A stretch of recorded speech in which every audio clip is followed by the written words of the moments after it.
Listo, muy buenas tardes. Gracias por acompañarnos en un foro más de los foros por la integridad que hacemos en el Comité de Participación Ciudadana del Sistema Estatal Anticorrupción de Aguascalientes. La idea es que, tratando de organizarnos una vez al mes, tratar de reflexionar sobre distintos temas que contribuyen al combate a la corrupción en el Estado, y en realidad es ponernos a pensar, ponernos a platicar un poco. Y ahora estamos de fiesta en el CPC a tenerlos a todos ustedes, a ustedes como investigadores, al proyecto Iceberg, para que cuenten un poco de lo que están haciendo y podamos enriquecernos al mismo tiempo.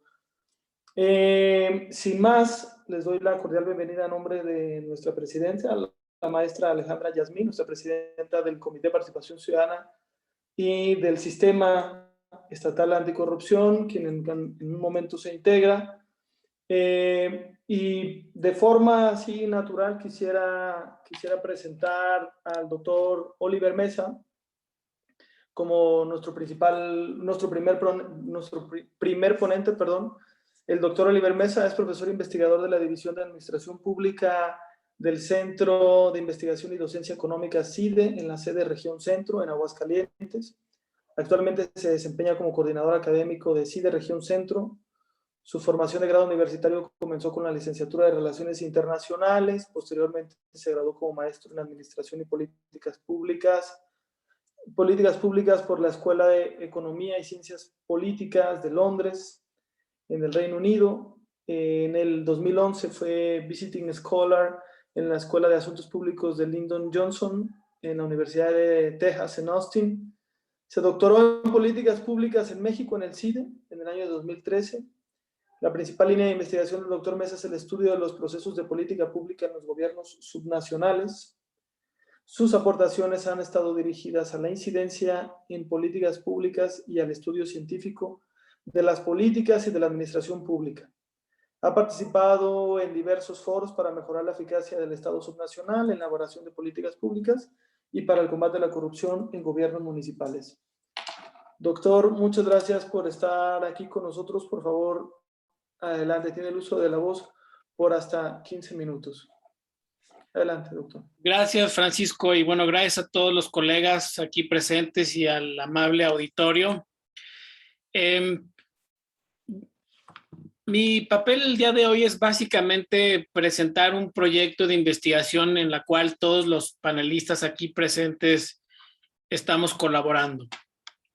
Se trata de un proyecto, Francisco, colegas, que tiene que ver con el tema de la corrupción a nivel municipal, pero va un poquito más allá de la corrupción. En realidad, lo que hemos estado tratando de desentrañar es por qué la corrupción en los gobiernos municipales se vuelve la regla, por qué se vuelve algo que, digamos, ya todo mundo lo esperamos como tal, ¿no?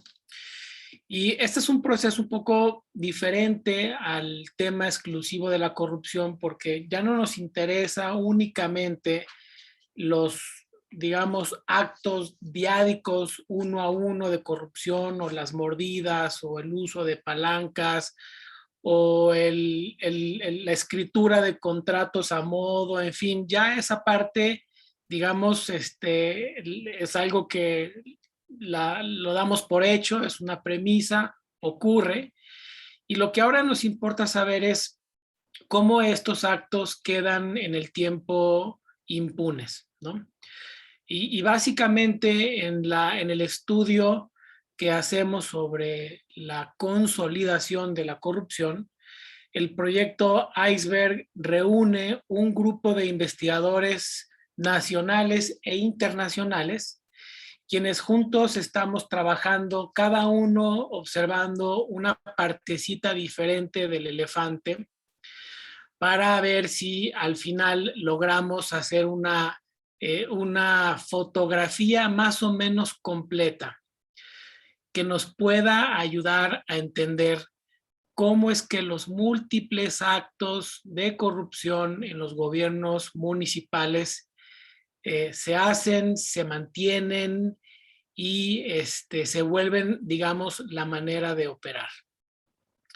En este trabajo de investigación, Francisco, colegas, iniciamos con un marco muy básico, un marco que hemos denominado el marco de la consolidación de la corrupción, e identificamos 4 dimensiones. Es decir, lo que proponemos es que para poder entender cómo es que estos actos se mantienen como la regla, necesitamos observar 4 lugares o 4 cosas dentro de nuestra unidad de observación. La primera es la red, ¿no? La red de actores que puede estar integrada por funcionarios públicos de altos y medianos y bajos niveles. Puede estar también integrada por actores políticos, como son, por ejemplo, quienes tienen las regidurías o actores políticos que están alrededor de las decisiones municipales muy atentos o atentas para poder sacar de provecho privado, pero también de actores que no necesariamente son gubernamentales y son personas de los sectores industriales o empresariales o élites locales, incluso familias que han estado hasta cierto punto muy involucradas en las decisiones de los gobiernos municipales porque persiguen o defienden cierto tipo de intereses.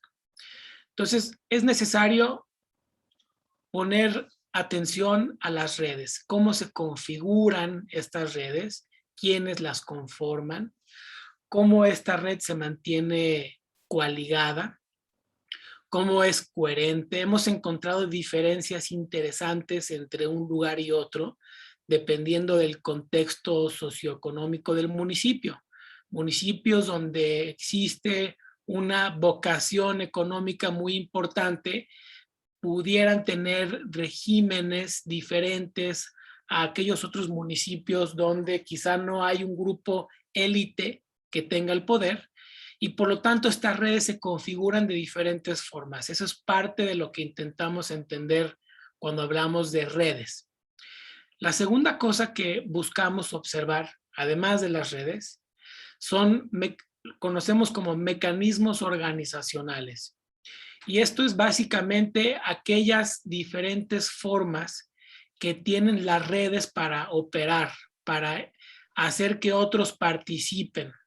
Los mecanismos organizacionales pueden ser diferentes, digamos, dispositivos de coerción, por ejemplo, cuando encontramos en algunas redes, sobre todo con funcionarios públicos municipales, que participan porque no tienen de otra, ¿no? Porque si no lo hacen, entonces son despedidos o si no lo hacen, son hechos a un lado, no pueden crecer en sus carreras.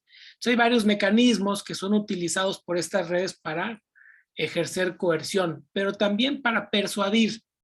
Hay redes donde el vínculo importante entre un nodo y otro nodo en la red tiene que ver con la complicidad, ¿no? Yo te invito, participas conmigo, como ya te metí al trato conmigo, pues no tienes en tu mejor interés señalar que algo está ocurriendo, porque también, digamos, pierdes tú todo incentivo para llevar a cabo ese tipo de denuncia. Hay diferentes mecanismos que utilizan las redes para mantener a las redes cohesionadas y trabajando, y estos mecanismos queremos saber, número uno, cuáles son, queremos caracterizarlas, queremos quizá entender las diferentes formas que hay para llevar a cabo estos actos, pero sobre todo queremos saber qué tan asociados están con un tipo de red, con algún tipo de política pública en donde se esté capturando el interés público. En fin, queremos saber qué tipo de mecanismos tienen las redes y cómo se asocian unas con otras. Ahora, una vez que entendemos la red, porque digamos, cuando hablamos de corrupción sistémica, no hablamos de un individuo con un interés en sacar dinero o con un individuo actuando solo. Hablamos de todo un entramado organizacional que captura al municipio y a su organización para fines que no tienen interés público. Entonces, cuando conocemos la red, cuando conocemos los mecanismos, La siguiente pregunta es ¿cómo le hacen para actuar debajo del radar? ¿No? Y para actuar debajo del radar, pues existen diferentes formas para llevar a cabo este actuar debajo del radar. Algunas de ellas pasan por la pobre transparencia que algunos gobiernos municipales sostienen en sus prácticas de tal forma que las redes pueden operar bajo un hilo de opacidad bastante cómodo, pero también pasa por otro tipo de elementos como por ejemplo regulación ambigua, mucha incertidumbre o normatividad vaga que les ofrecen márgenes de maniobras a estas redes para operar de manera hasta cierto punto escondida. Y finalmente, una vez que una red logra operar, logra trabajar debajo del radar, existe una última condición y es muy importante. Esta última condición es la que permite a estas redes trabajar con completa impunidad y a esta otra dimensión la hemos conocido como balances y contrapesos debilitados. Y es básicamente identificar cuáles son aquellos dispositivos en los municipios que en principio están ahí para identificar, atender y combatir actos de corrupción, que sin embargo estos dispositivos fallan en su trabajo. En ocasiones fallan porque están francamente debilitados y en otras ocasiones fallan porque muy probablemente forman parte de la red. Y al formar parte de esta red, estos dispositivos se pueden prender o se pueden apagar a conveniencia de quienes manejan las organizaciones municipales. Ahora, yo ahorita estoy haciendo una caracterización, si quieren, muy caricaturesca de este modelo. En realidad, cada una de las dimensiones tiene su propia complejidad. Y básicamente, la idea con haber invitado a quienes agradezco mucho aceptaran la invitación, la doctora Irma del Carmen Guerra, al profesor Edgar Bustos, a la doctora Elizabeth Pérez Chíquez y al doctor Daniel Sizumbo, es precisamente porque cada uno de ellos en este momento están envueltos o culminando trabajos de investigación que están intrínsecamente asociados con alguna de estas 4 dimensiones. Entonces, lo que el día de hoy vamos a estar observando como auditorio es una pequeña muestra de lo que se está haciendo para poder entender de mejor forma las maneras en que se consolida la corrupción. Y por lo tanto, le he pedido tanto a la doctora Irma como al doctor Edgar su apoyo para adentrarse en temas de la Contraloría Municipal.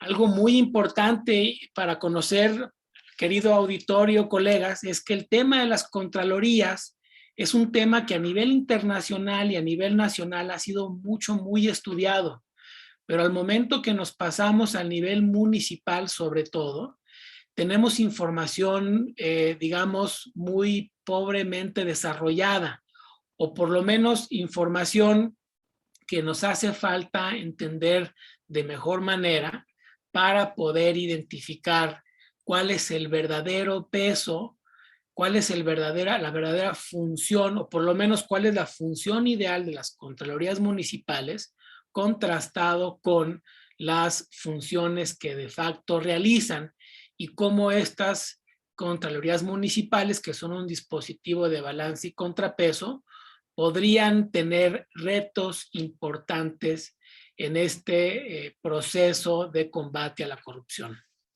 También en este mismo panel presenta la doctora Elizabeth un trabajo que recientemente ha sido publicado, es un trabajo sobre confianza. Generalmente hablamos de confianza como un valor moral y un valor de las instituciones que nos permiten o que le permiten o que está asociado con poca corrupción. Tenemos confianza en el gobierno y por lo tanto tenemos, digamos, necesidad de recurrir a mecanismos alternativos que nos permitan obtener servicios públicos que normalmente tendrían que ser ofrecidos a cualquier ciudadano. Sin embargo, la doctora en este trabajo, que con un servidor escribimos ya tiempo atrás, nos dedicamos o nos enfocamos a otro tipo de confianza, la confianza particularista. Es una confianza que es necesaria, muy por el contrario, para poder mantener cohesionada, para mantener pegada los diferentes nodos de las redes de corrupción. Y esta confianza es muy importante entenderla a la luz del conjunto de instituciones municipales. Y finalmente, también agradezco mucho la participación del doctor Daniel Sizumbo, quien está también presentando un trabajo de investigación recientemente publicado, recientemente aceptado. Muchas felicidades, profesor. Junto contigo me congratulo, porque es un trabajo que ofrece los hallazgos de un experimento muy, muy cuidadoso que hicimos con funcionarios públicos municipales para entender la interacción, cómo esta interacción entre los actores, ya sea ciudadanos y funcionarios públicos o entre funcionarios públicos, cómo esta interacción negocia el marco de entendimiento de un acto que en principio es una falla o una falta administrativa o un acto de corrupción, pero que encontramos la manera de disfrazarla en nuestra cabeza cognitivamente con otra historia, y eso nos permite aceptar el acto. No me voy a adelantar con los diferentes hallazgos, son de suyo muy interesantes, y pues con esto termino esta presentación del proyecto Iceberg. Es apenas una muestra del proyecto Iceberg y que estaremos desarrollando más investigación a lo largo de los siguientes 2 años. Muchas gracias, Francisco. Gracias, colegas, por aceptar esta invitación, y a todos, muchas gracias por su atención. Gracias, profesor Oliver. Gracias por su presentación. A continuación le daré el uso de la voz a la doctora Irma del Carmen Guerra Osorno, a quien me permito presentar una semblanza curricular. Ella es académica del Instituto de Investigaciones y Estudios Superiores Económicos y Sociales de la Universidad Veracruzana. Estudió la licenciatura en Economía y una especialización en Métodos Estadísticos en la Universidad Veracruzana. Es maestra en Administración Pública por el IAP de Veracruz y doctora en Políticas Públicas por el CIDE. Entre sus publicaciones más recientes se encuentran Los Tribunales Estatales de Justicia Administrativa en el contexto de los sistemas estatales anticorrupción, retos y perspectivas en materia de coordinación, en Estado de Derecho, clave para la rendición de cuentas y el control de la corrupción, del World Justice Project del CIDE en el 2021, el epílogo del libro Narrativas de los Sistemas Estatales Anticorrupción, Reflexiones desde lo Local, de la Universidad Veracruzana, 2021, Gestión del desempeño de los modelos de los instrumentos de la reforma administrativa. Otro documento es Transparencia y regulación del cabildeo, el caso del Senado de la República de México, en el derecho de acceso a la información pública y transparencia en los nuevos sujetos obligados, del INAI, y ella es miembro de la comunidad del programa interdisciplinario de rendición de cuentas PIRC-CIDE, CONACYT, y miembro del Sistema Nacional de Investigación. Doctora, por favor, le cedemos el uso de la voz hasta por 15 minutos. Voy a compartir la presentación, su presentación.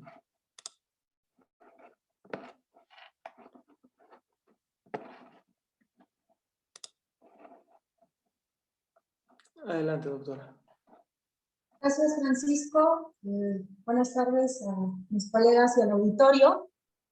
Antes que nada, agradecer la invitación a este foro. La verdad es que yo siempre celebro cuando los CPCs abren este tipo de espacios para dialogar y reflexionar acerca de un problema tan complejo como la corrupción, del que me atrevería a decir que nadie o poco se salva, ¿no? Y bien, como acaba de comentar el doctor Oliver Mesa, como parte del proyecto Iceberg, se están realizando y se estarán realizando una serie de investigaciones que toman como punto de partida, como punto inicial, precisamente el marco analítico que también ya el doctor Oliver nos acaba de compartir. Una de estas investigaciones es precisamente esta, de la cual les voy a comentar un poco. Esta investigación está todavía en su etapa inicial, entonces no voy a compartir resultados como tal, a diferencia de los colegas.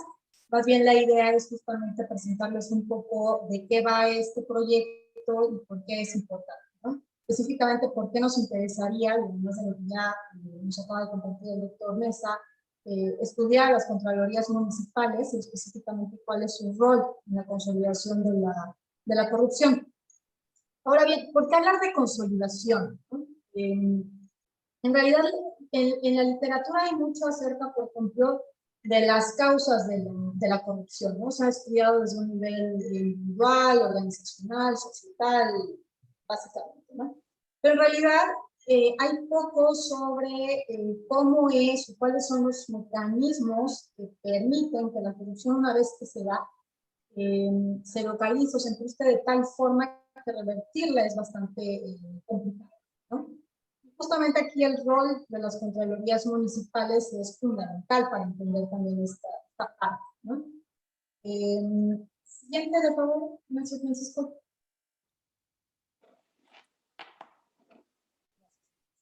Entonces, de manera concreta, ¿cuál es la pregunta de investigación de este proyecto? Es cómo la ambigüedad legal y la existencia de contralorías municipales débiles terminan por facilitar la consolidación de la corrupción en gobiernos locales.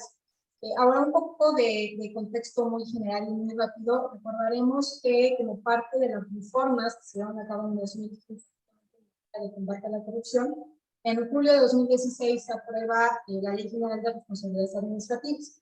Y en esta ley quedó establecido que los órganos internos de control son las unidades administrativas que están a cargo de promover, evaluar y fortalecer el buen funcionamiento del control interno de los entes públicos y que además se deben de constituir en autoridad investigadora, sustanciadora y resolutora. La resolutora es para lo que corresponde a las faltas administrativas no graves, las graves no se tienen que tocar los tribunales de justicia administrativa en los estados, ¿no? Siguiente, de favor. Entonces, algunas de las hipótesis de partida que se manejan en esta investigación son cuatro, que tienen que ver con la falta de autonomía, la falta de capacidades y las ambigüedades legales. Cada una de estas, ahorita discutimos hipótesis, pero justamente abarcan o se insertan en una de las dimensiones de análisis que propone el marco que desarrolla el doctor Oliver Mesa y la doctora Elizabeth. Específicamente lo que corresponde a los sistemas de pesos y contrapesos y a la parte o a la dimensión de pesos. Entonces, como una de las hipótesis o como primera hipótesis en la parte de la falta de autonomía, tenemos que los hechos de corrupción en los que funcionarios de alto nivel y o cercanos al poder están involucrados no se investigan, salvo en aquellos casos en los que existe una fuerte presión mediática, pero generalmente no son censurados. De hecho, esto ya es un hallazgo que también tienen los doctores, el doctor Mesa y la doctora Elizabeth. En cuanto a la falta de capacidades, bueno, la falta de capacidades existe falta de capacidades para investigar y sancionar en la mayoría de los órganos internos de control, y esto está relacionado de manera específica con la cuestión de los perfiles de quienes están en estos órganos internos de control, con recursos, con infraestructura y con tecnología. Finalmente, por la parte de las ambigüedades legales, tenemos que estas ambigüedades son utilizadas en primer lugar por las contralorías, básicamente cuando se tiene que decidir qué se investiga y qué es lo que no se investiga, o bien cómo se va a tipificar el hecho y qué tipo de sanción es la que se va a imponer. Y esto además tiende a generar, o se piensa que podría generar problemas muy intencionados que se refuerzan justamente por la falta de capacidades o las capacidades débiles que están presentes en los órganos internos de control de los equipos. Y finalmente que las ambigüedades legales y la existencia de contralorías débiles son justamente explotadas por las redes de corrupción, ¿no? Que protegen, que se organizan alrededor. Siguiente, de favor. Ahora bien, justamente aquí el tema es, bueno, ¿por qué es importante estudiar lo que sucede en las contralorías municipales? Ya sea como entes que pueden facilitar o promover el combate a la corrupción, pero también como entes que pueden consolidar la corrupción. Ya sea, como habíamos comentado, se vuelva más difícil combatir, ¿no? O erradicar, y que se vuelva la regla, ya también sería... Ahora, aquí es muy importante señalar que a nivel local existe poca información, ya también se ha dicho aquí, existe muy poca información acerca de lo que está pasando en las contralorías municipales, ¿no? Sobre cómo están trabajando, cómo se constituyen, limitaciones, retos que están enfrentando, etc. Básicamente, lo más importante que puede haber en este momento sobre las contralorías locales es lo que podemos obtener, por ejemplo, a través del Censo Nacional de Gobiernos Municipales y Demarcaciones Territoriales de la Ciudad de México. Ahorita hay censo para 2019 porque tiene una sección específica sobre el control interno y combate a la corrupción, o anticorrupción, ¿no? De ahí podemos encontrar, ¿no?, algunos diagnósticos, algunos estudios, pero bueno, son escasos, ¿no? Los han realizado algunas entidades en estados muy específicos. Por ejemplo, en el caso de Michoacán, en el caso de Jalisco, bueno, en el caso de Jalisco hay un diagnóstico que elaboró la auditoría del estado. En el caso de Michoacán también hay una especie de diagnóstico sobre los órganos internos de control municipal, justamente coordinó la Secretaría Ejecutiva del CEA. Pero nuevamente es todavía muy escasa la información que tenemos, ¿no? Y la fotografía es todavía muy difícil. ¿Y por qué es importante tener mayor conocimiento? Porque en la medida en la que lo tengamos, estaremos en mejores circunstancias, en una mejor posición, para proponer políticas públicas que realmente puedan ayudarnos a combatir el robo. Entonces, por ejemplo, de lo que les estaba yo comentando recientemente sobre qué hay, ¿no?, qué conocemos, esta información está tomada de un diagnóstico sobre el estado actual de la justicia administrativa a la luz del Sistema Nacional Anticorrupción, que se realizó en 2018, se publicó en 2018.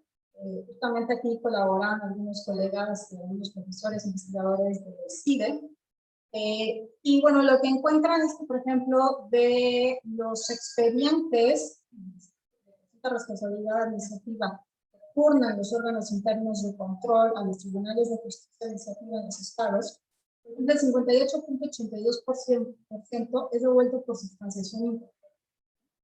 Y ya hay un problema muy, muy grave. Tenemos que estar analizando qué pasa detrás de esto, ¿no? O sea, ¿por qué hay una sustanciación incompleta?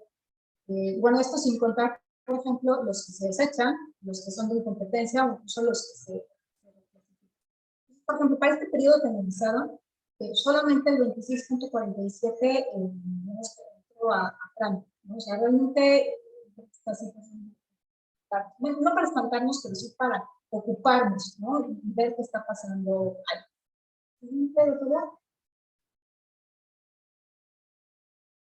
Luego, por ejemplo, esta información, de hecho, las siguientes láminas fueron tomadas de la presentación de resultados del censo que les acabo de comentar, de los que tienen información para 2018. Aquí lo que estamos viendo es en dónde hay órganos internos de control, o qué municipios reportaban tener órganos internos de control, homólogos al cierre de 2018. Entonces, por ejemplo, vemos que 625 municipios no reportaban tener órganos internos alta. Solamente 1.814 reportan tener uno o más órganos internos de control. En total fueron, digamos que con los 1.814 municipios que reportaban tener órganos internos de control, en total se hacen 2.299 órganos, ¿no?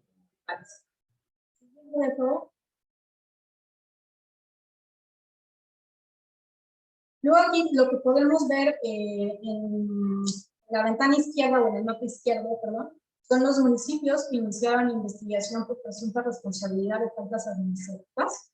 En este caso, 702 municipios no iniciaron ninguna investigación en 2018. Perdón, 702 sí iniciaron alguna investigación, 1.652 municipios van a haber iniciado. Y nuevamente, aquí sabemos que 1.652 no iniciaron, pero no sabemos por qué. No iniciaron porque realmente no había nada que investigar, o no iniciaron justamente por un tema de bajas capacidades que no les permiten llevar a cabo este tipo de investigaciones, incluso tanto de economía, que son las variables que nos interesa analizar en este estudio. Y después de estos 702 municipios que iniciaron investigaciones, lo que vemos en el mapa que está del lado derecho es que solamente 508 municipios iniciaron procedimientos derivados de estas investigaciones. Pero nuevamente no sabemos por qué el resto de los municipios, el resto de los 702, no iniciaron procedimientos a pesar de haber tenido. Y bueno, en total 1.833 no iniciaron procedimientos de responsabilidad administrativa. Parte de ellos son los que no iniciaron porque tampoco iniciaron.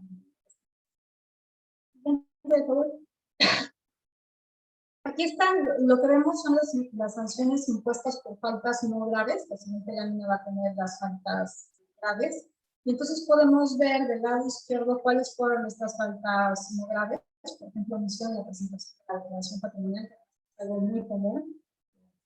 Yo creo que es lo más común, ¿no? La falta no grave que más sucede. Negligencia administrativa, violación a leyes y normatividad fiscal, etc.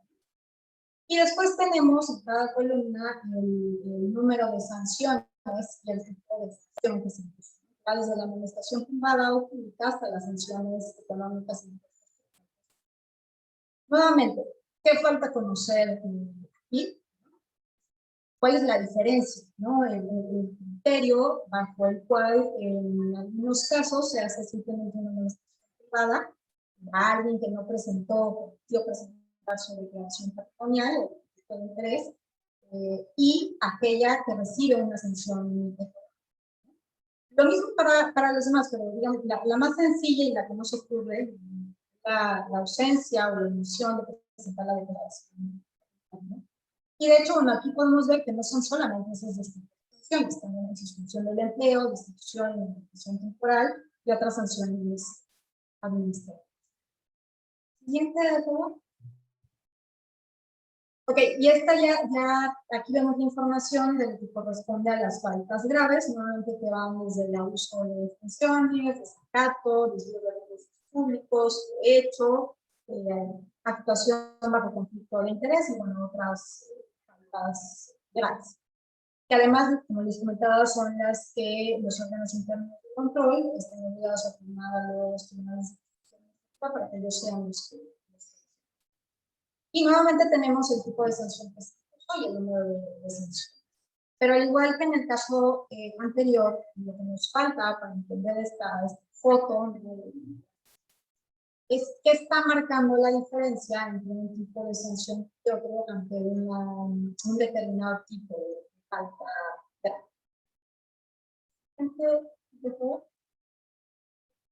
Entonces, en general, vamos a ir la presentación.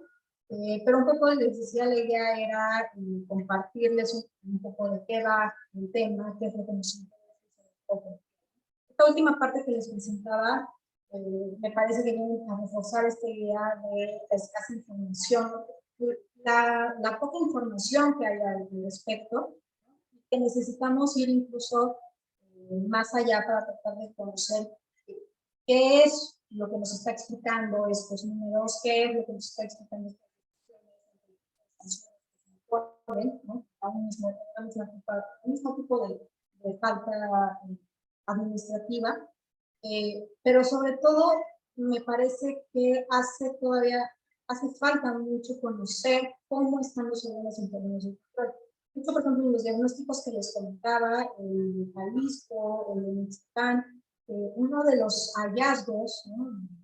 Ambos diagnósticos, es que la mayoría de los órganos internos de control tienen todavía problemas para poder conformar estas tres áreas que ahora se describen, ¿no? La administración, la descentralización y la parte de ¿Por qué? Porque no hay personal suficiente, porque no hay recursos suficientes. Entonces, de repente, se le comienzan a pedir nuevas y más cosas en los órganos de control, pero no conocemos ni lo más básico de qué es lo que quieren, ¿no? Cuáles son las limitaciones que presentan. Entonces, sí, por dónde tendríamos que estar transitando o hacia dónde tendríamos que estar avanzando para que los órganos internos de control, y esto al margen de la parte de la economía, ¿no? También toda una discusión que se tiene a nivel nacional y que sigue siendo un tema relevante, ¿no? Es básicamente la falta de autonomía de personas, los que integran los órganos internos de control, son puestas finalmente por los alcaldes, ¿no? Tienen el presupuesto que les dan los municipios, y en ocasiones un mismo contralor interno del municipio también hace funciones de contralor de otro tipo de organismos como podrían ser los DIF a nivel municipal o los órganos de agua y saneamiento en gobiernos locales, etcétera, ¿no? Entonces, bueno, un poco compartirles de qué va a ir este proyecto. Gracias. Muchas gracias, doctora, de verdad. Muy necesaria discusión en México sobre las contralorías municipales y demás. El marco de la consolidación de la corrupción es adecuado. Muchas gracias por compartir. A continuación, le cederé el uso de la voz al doctor Edgar Bustos. El doctor es doctor en políticas públicas por el CIDE. Sus intereses de investigación son la gestión de recursos humanos y de activos intangibles en el sector público. Su trabajo ha sido publicado en Public Administration Review. Fue miembro del programa Founders Fellows de la American Society for Public Administration en 2019. Doctor, es un gusto tenerlo acá. Comparto su presentación y tiene el uso de la voz de hasta por 15 minutos.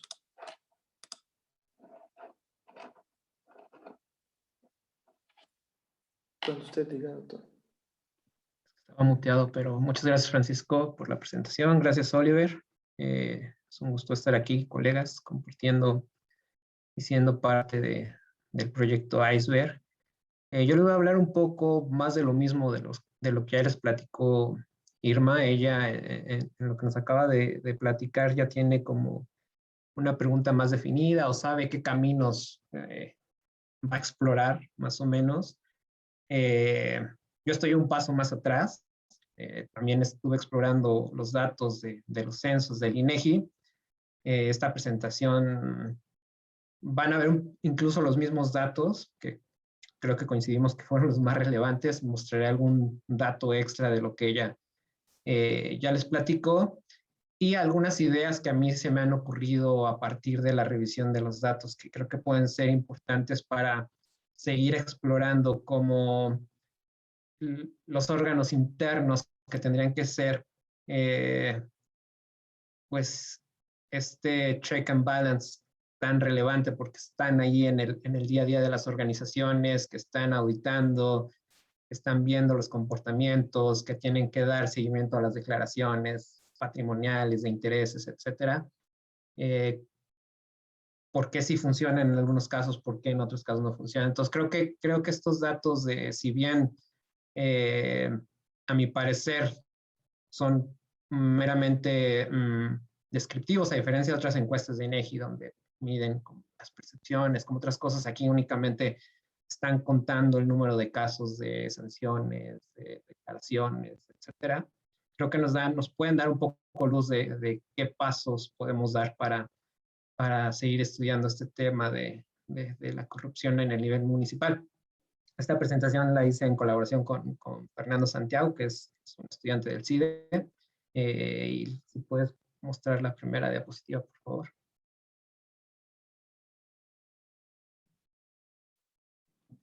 Y un poco lo mismo que ya platicó Irma, que no procuraré no repetirlo, pero bueno, los órganos son unidades administrativas que son muy importantes porque son las que gestionan este proceso de control interno que es necesario para todas las organizaciones. Estos órganos están facultados para aplicar la ley de responsabilidades administrativas, ya sea en el nivel federal, en el nivel estatal, o ya con las leyes estatales dan las atribuciones a los órganos internos municipales. Tienen que, bueno, ahora en el marco del Sistema Nacional Anticorrupción, pues también hacen una parte importante para prevenir faltas administrativas y los hechos de corrupción.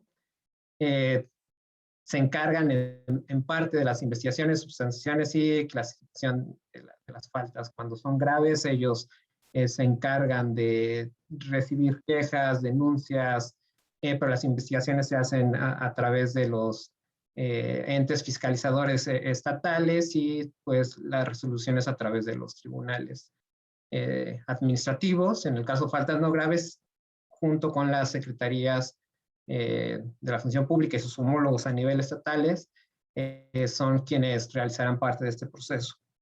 Creo que un punto muy importante, como ya mencionaba, es que las organizaciones reportan ante estos órganos los avances en materia anticorrupción, son este puente, ¿no? Entonces, por eso creo que es muy importante también retomar este tema de la autonomía y cómo desde su diseño organizacional permite que sí haya una fluidez de información entre los entes y los órganos, pero también esta convivencia tan cercana que tan fácil permite que sean optados por las propias organizaciones. La que sigue, por favor. La ley les da básicamente 3 funciones, que es la implementación de mecanismos para prevenir actos de corrupción, revisar la gestión de los recursos públicos y presentar las denuncias ante la Fiscalía Especializada en materia anticorrupción. No voy más adelante, ahorita iremos platicando. Tomé estas funciones como base para los datos que decidí presentar, que no son tantos por cuestiones del tiempo. Cabe mencionar que los censos municipales del INEGI se realizan desde 2011 bianualmente. Estamos esperando el censo para el 2020 y que intentando hacer un ejercicio de conectar los datos con los censos previos ha sido complicado justo por la aparición de la Ley General de Responsabilidades Administrativas, que le da más dientes a los órganos internos. Entonces el instrumento cambió un poco. Hoy el instrumento es más detallado. De 2011 tiene muy pocas preguntas. Incluso la manera en que se capturan las respuestas es distinta. Entonces, básicamente la información que voy a estar presentando es con respecto al último censo. ¿Le puedes dar a la que sigue, por favor? En esta primera diapositiva, y es un poco seguir la narrativa de la capacidad de los órganos, vemos la evolución de estos de los censos, ¿no? que van hasta el momento, son 5. En el primero no hay ni siquiera un registro de cuánto personal había en el órgano interno. Sí existía, pero resulta que por un error en el diseño del instrumento terminaron por eliminar esa información, ya no está disponible, entonces no sabemos cuántas personas laboraron en un órgano interno de control. Entonces, pero siguiendo la tendencia, pues eran menos de 4,000, ¿no? Y vemos cómo se ha incrementado con el paso de los años, aunque sigue siendo, por ejemplo, el 70.71% del total de los servidores públicos con los municipios. Es realmente poco el personal que trabaja en los órganos. Y mencionar que hay órganos, hay municipios que reportaron tener solo un personal en las oficinas de órganos de control. Hay otros municipios que reportan 300 personas, ¿no? Por ejemplo. Un dato que ya igual mencionó Irma, que el 73.65 de los 2.463 municipios censados tienen al menos una oficina de control interno. Son 1.814 municipios. Hay otros municipios dentro de estos 1.814 que reportan hasta 37 oficinas de control. Entonces, ahí empiezan las preguntas. Una oficina de control para todas las instituciones de un municipio es mejor que un órgano interno de control para cada función dentro del municipio. O sea, son preguntas que podemos empezarnos a hacer con respecto a la capacidad de los órganos. ¿Le puedes dar a la siguiente, por favor? Aquí algunos datos igual con respecto a esta parte de cuántos hay. Los estados bueno, solo 10 estados tienen cubierto el 100% de sus municipios, con al menos una oficina de control interno. Los estados con menor cobertura son Oaxaca, Yucatán y Nuevo León. Los estados con mayor cobertura son, bueno, con más cobertura, bueno, sí, con más cobertura. Michoacán, que tiene 197 oficinas para 113 municipios. Hidalgo, que tiene 144 oficinas para 84 municipios, y Puebla, que tiene 366 oficinas para 217 municipios. Me llamó la atención el caso de Nuevo León, que otra vez seguimos. Creo que aquí ya empiezan a despertar, ya los ojos curiosos empiezan a ver Nuevo León, que es el tercero con menor cobertura, pero en los municipios donde tiene alguna oficina, o sea, ya me estoy como, es de los que tienen menor cobertura. Entonces, 34 municipios de 51 son los que tienen una oficina. Sin embargo, estos 34 municipios acumulan 65 oficinas. Entonces, como les decía, ya podemos empezar a hacer preguntas. En el caso particular de Nuevo León, podemos comparar municipios que no tienen ninguna oficina contra municipios que tienen más de una oficina y ver cuál es más eficiente en cuanto al control. Es difícil hilar los datos de otras cuestiones como las sanciones, como las declaraciones, porque no viene como desagregada por bloques, sino que son distintas bases de datos que no se pueden conectar de alguna manera como para saber al detalle de qué está pasando con cada municipio. Pero bueno, esto nos permite hacer como preguntas interesantes para empezar a comparar municipios que tienen muchas oficinas contra municipios que no tienen ni una oficina. Puede ser que municipios que no tienen oficina tengan menos corrupción, ¿no? Puede ser. O viceversa. Entonces, aquí empiezan preguntas, creo que un buen punto de partida para saber si como lo planteo, menor cobertura es igual a mayor corrupción. ¿Le puedes dar a la siguiente, por favor? Luego, los órganos internos cuentan con ciertos elementos para realizar investigaciones, para la recepción de quejas y denuncias. Entonces, de una lista que se plantea, se pregunta en el censo, vemos aquí los resultados. En cuanto a las auditorías, son lo que más cada municipio puede contestar más de una opción en este caso. Entonces, el 63% del total de los municipios mencionaron que aplican auditorías.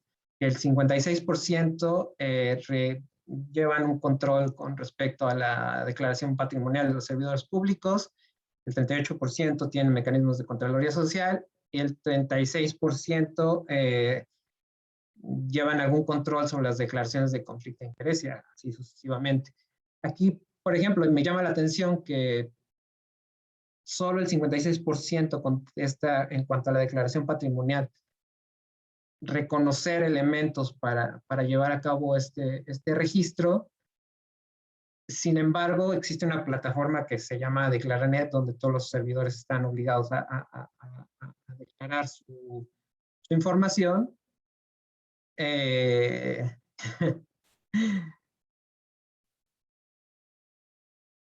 Perdón, doctor, fue mi mouse que se volvió loco. No te preocupes. Entonces, pues empezar a ver por qué se reporta únicamente esta información cuando sabemos que sí existen los mecanismos para ir registrando los datos, ¿no? ¿Le puedes dar a la que sigue, por favor? aquí vemos los medios para la recepción de quejas y denuncias en particular, e igual una lista de medios para la recepción de esta información. Y llama la atención que son muy pocos los municipios que reportan que sí cuentan con los medios para recibir quejas y denuncias, y vemos el comparativo del sí cuentan con el no cuentan, pues es mucho mayor el número de municipios que reportan no contar con los medios para la recepción de quejas y denuncias. En los que sí cuentan destaca la oficina especializada como un medio de recepción de quejas y denuncias, y el que menos es una aplicación informática. Le puedes dar a la que sigue. Este dato igual ya les había platicado Irma. Yo aquí únicamente enlisté el detalle de los 5 estados con mayores investigaciones y los 5 estados con menores investigaciones reportadas, y el número de servidores implicados por esas investigaciones. Entonces, llama la atención el caso en particular de la Ciudad de México, que es de los que más investigaciones inició, pero solo un servidor público implicado como resultado de las investigaciones, que pueden ser investigaciones que están en proceso, que en el momento del censo no habían concluido, pero aún así llama la atención que es solo un servidor público implicado. En el caso pues, de los menos, podemos ver Colima, que hizo una investigación, sancionó a un servidor público. En total de los estados se aperturaron 7.192 investigaciones, y hay 2.228 servidores públicos implicados hasta el momento en que se tomaron estos datos en el censo. La que sigue, por favor. Aquí una parte que yo creo es otra parte que vale la pena detenernos y hacer ciertas preguntas, porque un mecanismo que nos permite detectar actos de corrupción y que están a la mano por lo que ya he mencionado, que se da creo que es uno de los procesos con los que se ha trabajado, con los que se ha empujado a los servidores públicos a reportar toda esta información, y ver que los órganos pues tienen la facultad de dar seguimiento a la evolución de las declaraciones del patrimonio de los servidores públicos. En los casos donde noten algo raro, pues también tienen la facultad de iniciar investigaciones, de profundizar y en caso de que sea necesario, pues denunciar a los servidores públicos que no puedan justificar su patrimonio. ¿Le puedes dar a la que sigue, por favor?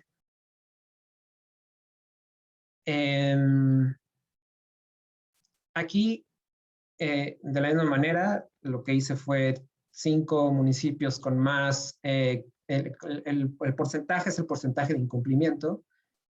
Hace un desglose del total del tipo de declaraciones y el número que se incumplió por cada una de esas declaraciones. El estado con mayor número de incumplimiento es el estado de Veracruz. Coahuila, Yucatán, Michoacán y Puebla están en esta lista de porcentajes altos de incumplimiento de declaraciones patrimoniales.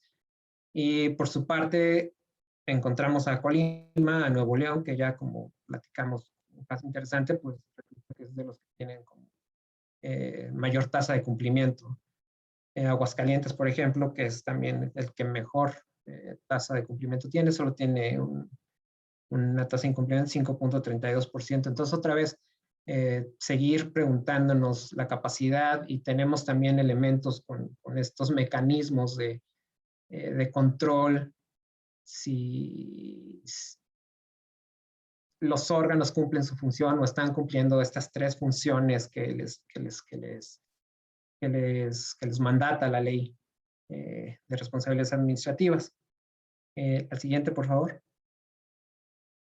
Otra novedad, digamos, de la ley de 2016 es el reporte de las declaraciones de conflicto de intereses. Aquí llama la atención que dice que todos los servidores que están obligados a presentar declaración patrimonial tienen que presentar su declaración de intereses.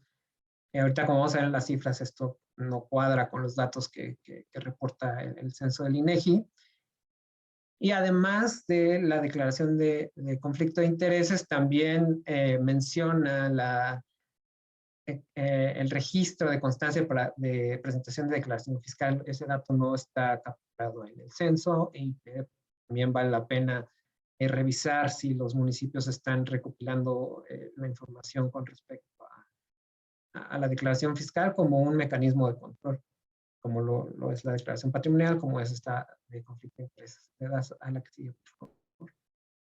En este caso, igual, 5 municipios digo, 5 estados con peor tasa de cumplimiento. El caso de Baja California es una persona presentó su declaración de conflicto de intereses. Nadie más. El salto al segundo peor es la Ciudad de México, con casi el 30% de incumplimiento.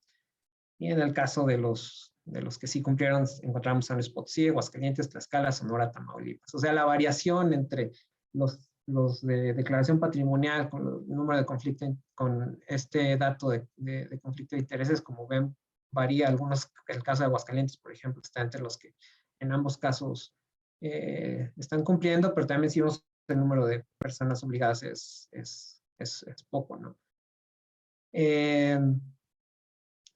Y pues lo que a mí no me cuadra con lo que dice la ley de todas las personas obligadas a declarar su patrimonio, también tienen que declarar conflicto de intereses. El número de los censos no cuadra de lejos. No cuadra, pues. Le damos a la que sigue, por favor. Bueno, derivado del, ya platiqué un poquito de los datos con respecto a las investigaciones, ya les platiqué un poco de estos datos de incumplimiento de declaraciones, tanto patrimoniales como de intereses. Pues todo eso acarrea sanciones, gente que no está cumpliendo con sus obligaciones como servidores públicos, pues están sujetos a que se les finque responsabilidades. Ya, y esto igual más o menos lo platicó Irma hace un momento. Ahora esta ley de responsabilidades administrativas tipificó las faltas como graves y no graves, y las faltas graves prescriben 7 años y pues las sanciones en teoría son mucho mayores en comparación con las faltas no graves, las cuales prescriben en 3 años, y que pues vamos al detalle de la información. Le puedes dar, Alexis, por favor. Y es básicamente la misma información que presentó Irma, que aquí yo, más que repetir lo que ella ya nos mencionó, es que los números en rojo que marco al lado derecho en el total de servidores sancionados es que, por ejemplo, estas son faltas graves, contratación indebida. Sabemos cómo opera el patronazgo en toda la administración pública mexicana y solo se sancionaron a 6 servidores públicos, ¿no? Actuación bajo conflicto de interés, 4 servidores públicos sancionados.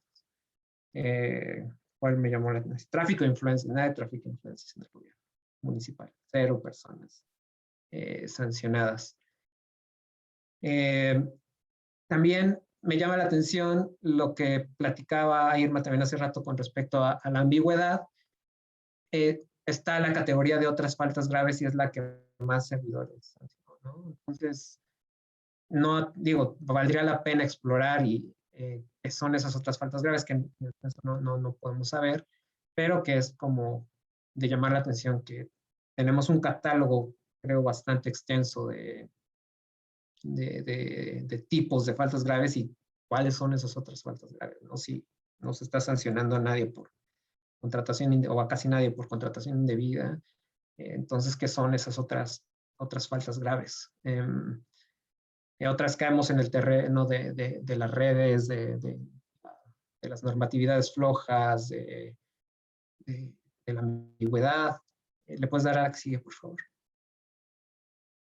Y en el caso de faltas no graves, o sea, aquí me gustaría detenerme en esto en el primer renglón de la omisión de la presentación de declaración patrimonial y o de conflictos de intereses. 1,100 servidores sancionados. Hace rato les mencioné el dato de cuántos incumplimientos hubo. Por declaración patrimonial, en total fueron 71,015, y por incumplimientos por declaración de intereses fueron 16,507. Si los sumamos deben ser como más de 87,500, y se sancionaron a 1,100 servidores. Digo, entendiendo que pues sigue un proceso y que igual en el momento de la captura de los datos, estos 87,000 estaban ahí en captura y hoy ya están sancionados, lo cual es complicado, ¿no? Estos son, otra vez, volver a las capacidades. Este es un tema de capacidad que tienen los órganos, una capacidad limitada que tienen los órganos de control para sancionar, o está pasando algo más ahí. En el caso de la negligencia, bueno, estos datos los puse en rojo porque servidores públicos con más de una sanción. No es por otra cosa. La primera columna de sanciones somos la que suma las amonestaciones, las suspensiones, destituciones y inhabilitaciones. Otra vez, si vemos la categoría otras, es la segunda más nutrida. Otra vez caemos en ese terreno de la especulación, de la ambigüedad, del qué está pasando con este tipo de sanciones, si la ley nos está o les está dando atribuciones muy claras que hay en esa categoría de otras, que también creo que es una pregunta que podría ser interesante de explorar. ¿Le puedes dar a la que sigue, por favor? Bueno, en general, como les platiqué al comienzo de la presentación, la idea es explorar los datos, plantear este tipo de preguntas que tienen, por supuesto, que ir puliendo, que nos podemos preguntar acerca de qué mecanismos están funcionando para combatir la corrupción en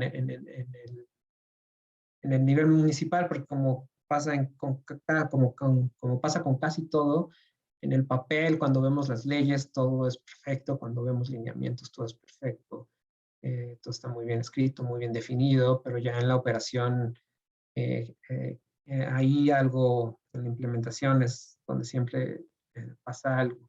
Entonces, estos datos nos permiten hacer preguntas para ver qué es lo que está pasando.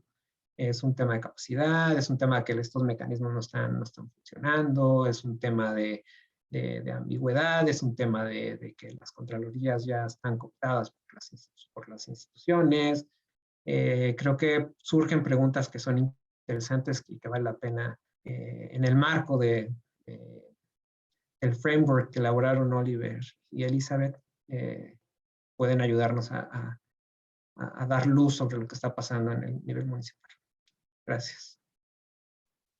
Gracias, doctor, por su participación. Y como dice, quedan muchísimas dudas sobre la efectividad de los órganos internos de control y más a la luz de los datos. Gracias de verdad, doctor. A continuación, me permito presentar a la doctora Elizabeth Pérez Chiques. Ella es profesora investigadora de la División de Administración Pública del CIDE y Fellow del Rockefeller Institute of Government en Nueva York. Obtuvo su maestría en Políticas Públicas en la Universidad de Chicago y su doctorado en Administración y Políticas Públicas en la Universidad de Albany en Nueva York. Sus principales líneas de investigación se centran en la implementación de políticas públicas, corrupción gubernamental y en la gestión de los recursos humanos del sector público. Doctora, muchas gracias por estar aquí con nosotros. Tiene usted el uso de la voz hasta por 15 minutos. Muchísimas gracias, Francisco, por la invitación. Voy a empezar la presentación con una cita de Diego Gambetta que dice: imagínense lo que significa confiar en alguien en un mundo donde la confianza es realmente escasa. ¿Y por qué comienzo con eso? Porque la corrupción está ligada íntimamente a la confianza de diferentes maneras. Como el profesor Oliver adelantó, en países o en lugares donde la corrupción es baja, la confianza generalizada o esa confianza que las personas sienten hacia sus gobernantes, hacia las otras personas, generalmente es alta. Mientras que cuando los niveles de corrupción son altas, la confianza generalizada es muy baja. Pero esta cita es muy relevante porque resalta la importancia de la confianza en ambientes de altos niveles de corrupción, donde hay mucha desconfianza hacia el gobierno. Como Oliver estaba hablando, nosotros estamos en el proyecto Iceberg, estamos tratando de diferenciar entre diferentes tipos de corrupción sistémica, cómo se configura la corrupción en diferentes gobiernos municipales. Aunque algunos escritores o estudiosos del tema han dicho que es casi imposible, ¿verdad?, terminar con prácticas, con la corrupción sistémica, ¿verdad? Porque la corrupción sistémica es una que se adueña de los mecanismos anticorrupción, que puede utilizar los mecanismos existentes o la transparencia, por ejemplo, para legitimarse. Entonces son ambientes muy difíciles, con prácticas muy difíciles de interrumpir. Nosotros pensamos que tenemos que ir más allá y tenemos que diferenciar entre diferentes maneras en que la corrupción se consolida. Esto se basó en un estudio inductivo. ¿Qué quiere decir inductivo? Nosotros entramos con unas preguntas muy generales, sin, ¿verdad? Sin una idea preconcebida de lo que íbamos a ver. ¿Y qué fue una de las primeras cosas que notamos? Las diferencias en la confianza que habían. Y aquí entro un poco más en materia, ¿verdad? Repitiendo que la confianza es un factor importantísimo, hasta en las prácticas de corrupción, ¿verdad?, más triviales, hay un nivel de confianza, ¿verdad? Hay un nivel de confianza en que la otra persona no te va a delatar, hay un nivel de confianza en que vas a conseguir lo que quieres pagando el soborno. La confianza siempre está presente. Entonces, ¿verdad?, tiene un lado medio oscuro. Tampoco la confianza es algo totalmente bueno.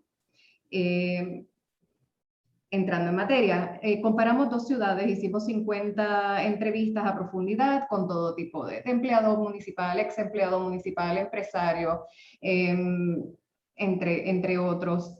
Entonces notamos unos patrones bien claros en cada una de las ciudades. Notamos que en una ciudad era una corrupción muy organizada, una corrupción que casi ni se veía, una corrupción legalizada muchas veces o que simulaba estar legalizada.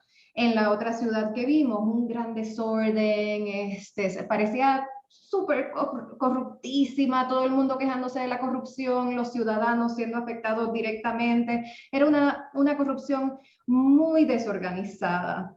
Entonces, ¿qué estaba detrás de estos tipos, de estas manifestaciones tan diferentes de la corrupción? Pues habían unas redes muy diferentes y estas redes se unían de manera muy diferente entre ellos, ¿verdad? Las personas que estaban tenían tipos de confianza diferentes.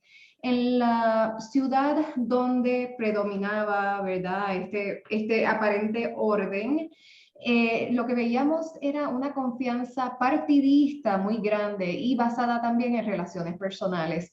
Una confianza que precedía los actos corruptos y iba más allá que los actos corruptos. Entonces, pues, ¿verdad? Eso también, ese tipo de confianza, pues daba una manera de las personas relacionarse, traer a sus personas de confianza a trabajar en el gobierno, una desconfianza hacia los que o no son conocidos o no son de tales familias o no son de tal partido, pero tiene toda una lógica y una manera de racionalizar las acciones, ¿verdad? Esto es por el partido, esto es para mantener poder, esto es para que los otros no vengan y destruyan el municipio. Entonces eso es lo que se veía, ¿verdad? Unas personas unidas por confianza, con una confianza muy profunda que viene, ¿verdad?, más allá, como dije, va más allá, antecede y va más allá de la corrupción. En el otro lugar donde había un desorden, lo que vimos era, ¿verdad?, que había múltiples redes en el mismo terreno, compitiendo las unas con las otras, y no había confianza de este tipo. Pero eso no quiere decir que no hubiese confianza, ¿verdad? Había confianza, pero basada en la coparticipación en actividades ilícitas. Lo que se ve en esta otra ciudad, ¿verdad? Es redes que se establecieron exclusivamente para cometer actos ilícitos.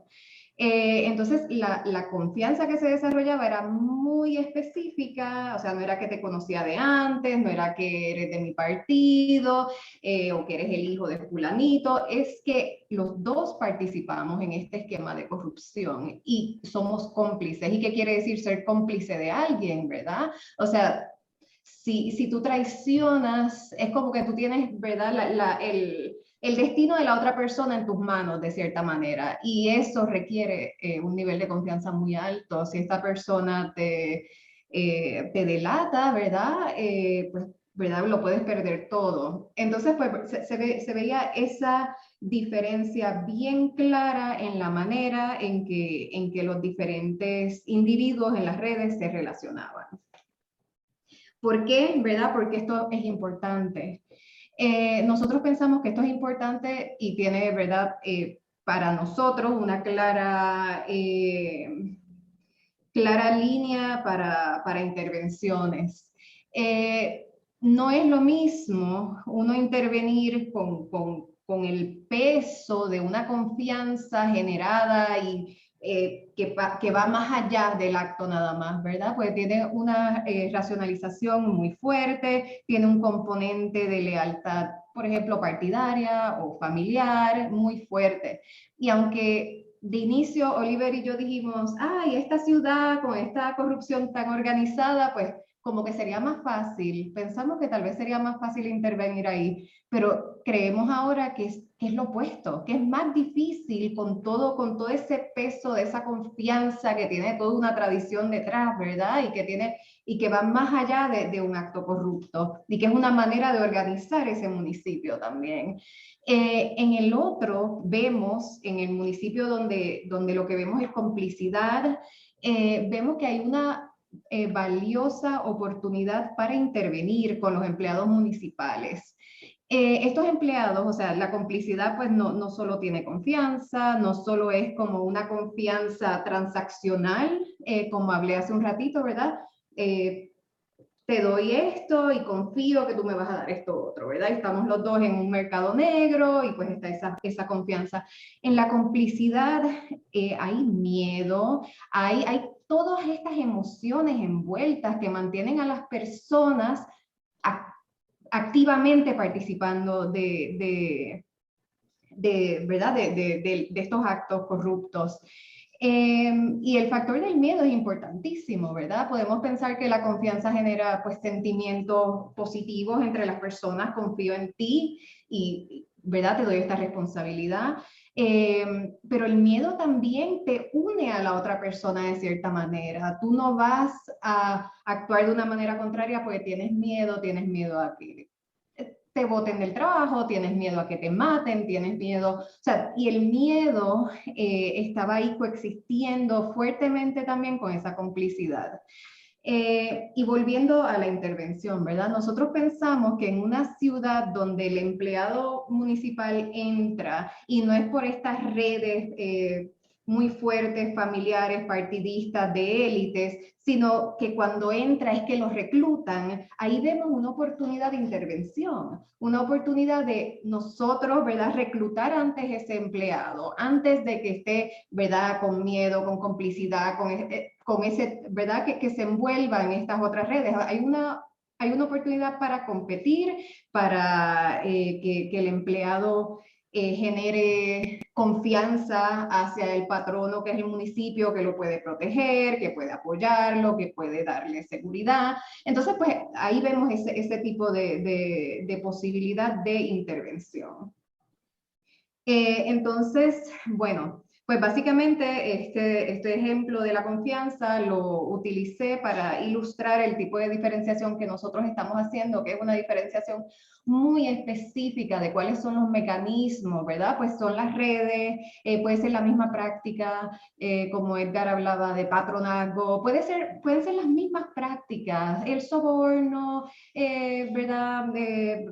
Trampear con los contratos, pero tienen una lógica diferente, benefician a diferentes personas, las personas que están envueltas lo están haciendo por razones diferentes, se sienten comprometidos con ese acto corrupto, ¿verdad? Porque le debes una confianza a alguien, porque tienes tu manera de justificarlo, o porque tienes miedo. Entonces, o eres cómplice, ¿verdad? De cierta manera, y pues también te inviertes en esa actividad.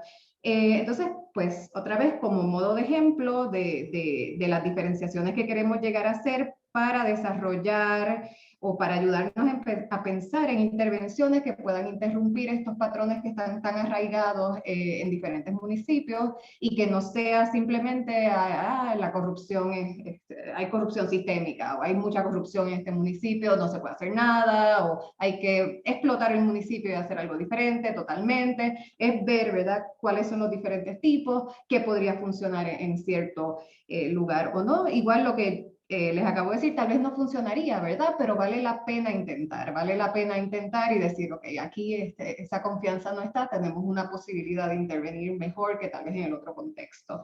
Y bueno, pues con eso cierro mi intervención. Muchas gracias. Muchas gracias, doctora. Súper interesante hablar de la confianza en estos contextos. De verdad, gracias por acompañarnos. A continuación, me permito presentar al doctor Daniel Cizumbo. Él se especializa en el estudio de la psicología política de la violencia y la corrupción. Es licenciado en Psicología por la Universidad Nacional Autónoma de México y doctor en Ciencia Política por la Universidad de Vanderbilt en los Estados Unidos. Actualmente es profesor investigador titular de la División de Estudios Multidisciplinarios del CIDE, profesor afiliado al programa de Política de Drogas y mantiene una cátedra CONACYT del Consejo Nacional de Ciencia y Tecnología. Por favor, doctor, tiene usted el uso de la voz. Voy a compartir su presentación. Y tiene esta no es.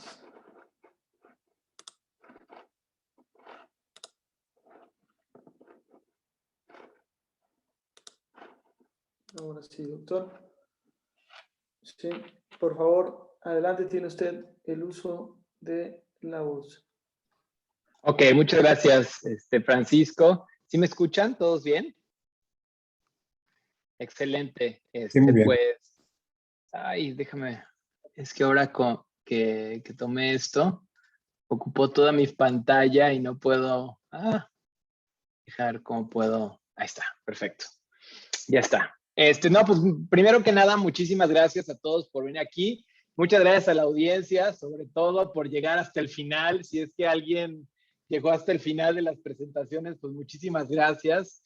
Les prometo que al final de la presentación hay un regalito para todos, entonces no se vayan, se los prometo. Y bueno, yo vengo un poquito estoy muy agradecido a Oliver y muy agradecido a Elizabeth, a Francisco, a Edgar, a todos los que están en este foro, pues porque yo vengo un poquito de otra área, de ciencia política y más específicamente de opinión pública y psicología política.